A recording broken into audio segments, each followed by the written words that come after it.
Hello, my name's Lisa Stillwell. I run Essex Rivers Clinical Canine Massage and I'm a member of the Canine Massage Guild.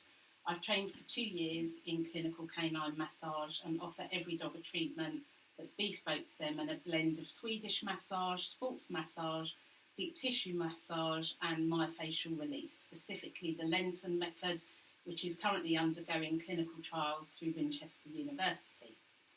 So I see all different types of dogs. I see sporting dogs, I see pet dogs, I see search and rescue dogs, and every age group as well. I'll see everything from sort of puppies, like later puppies, 10 months old, up to more senior dogs, 15, 16 years old. But what I particularly specialise in is the rehabilitation of soft tissue injuries, helping to manage chronic pain, and also making dogs more comfortable as they get older. It's far too hot in the cabin today to be seeing or treating dogs, so I thought I'd take this opportunity to show you a fantastic tool that the Canine Massage Guild have devised for owners. It's called the 5 Principles of Pain, and it's a useful tool that owners can use to help identify if their dog may have any musculoskeletal issues, and they may want to discuss their dog's suitability for clinical canine massage with their vet. We will post a link to the tool which you'll be able to look at and download from the Canine Massage Guild website at the end of the video. So the first of the 5 principles that really I would ask people to look at would be how their dog is moving. This is commonly referred to as gait. We get very used to, as dog owners, walking our dogs and seeing them from above, really, so we're looking down on them. So sometimes when you're looking at your dog, it's worth crouching down and being at their level and looking and really seeing how they're moving. To most of us as dog owners, it's going to be obvious if your dog is limping or lame on one of their legs. But some of the things that can sometimes present that are a little bit more subtle might be if your dog doesn't have such good range of movement all of a sudden. So instead of having a nice run around, they suddenly seem very tight and restricted in their shoulders or in the pelvic area. Also dogs that sometimes something just looks off, they seem to be moving differently, but you may not be able to put your finger on it. It might be that you're seeing dogs that are just generally slowing down and having to seem as if they're having some difficulty on their walks, maybe not enjoying their walks as much or tiring a lot easier. So all of these signs can be an indication that potentially there is something musculoskeletal going on that's causing these symptoms. So the second principle of pain is posture.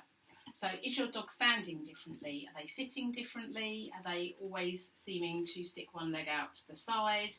Have they suddenly started to get up differently when you observe them when they've been asleep and then they start to get up? Are they sort of leaning over on their wrists?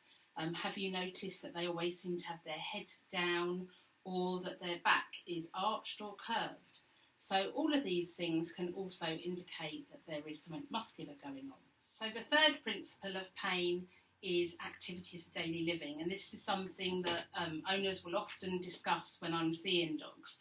And it's something that's really noticed more than probably any of the other principles. So is your dog suddenly starting to have difficulty getting on and off of the sofa for a cuddle, which they've always been able to do? Are they suddenly seeming to struggle to get up and down stairs? Are they struggling to get in and out of the car all of a sudden? So anything that your dog would normally do and is able to do, has that all of a sudden changed? Have they started to avoid doing certain things, such as jumping up for a cuddle on the sofa? So all of these things as well can give owners another piece of information to suggest that there may be something else going on there. The fourth principle of pain is behaviour. So one of the main indicators that a dog is showing signs of discomfort may be how they actually behave. So for example, it may be that you've started to notice that your dog's not playing with toys as much as they used to. It might be that they're not playing with other dogs in the household or playing when you go out to the park for a walk. Or it might even be that your dog started to become snappy towards other dogs or even people, and all of those things can indicate that there may be some signs of discomfort. So the final principle of pain is performance. Now, this may not apply to every dog, but it will apply to any dogs that participate in any sporting activities. So, for example, dogs that participate in agility, it might be that owners are noticing that the dogs are knocking poles. It may be that people who participate in canicross with their dogs, they may notice that their dogs are tiring and not seeming to have so much enthusiasm and drive and running around a much slower pace than they would normally.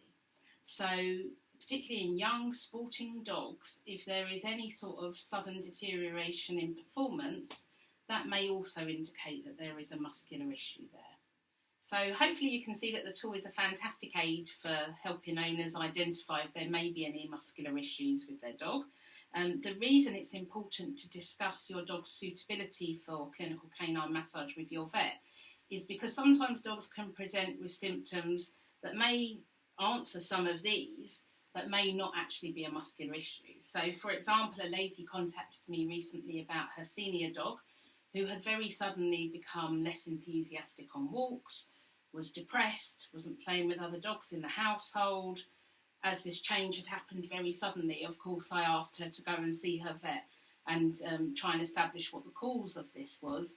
And it turned out that the dog had infection in their anal gland and that this was obviously quite uncomfortable, and the dog required antibiotics from the vet. So at that point, symptoms may have looked as if they could have been muscular, but it's really important to always discuss any suitability for your dog for clinical canine massage with your vet. So what we'll do is we'll post at the end of this the links for my website if you wanted to find out a little bit more about myself and what I do, and also for the Canine Massage Guild if you wanted to look for a practitioner in your area, find out more about the clinical trials, and of course download the 5 Principles of Pain tool and use that to assess your dog's suitability for clinical canine massage. Thank you.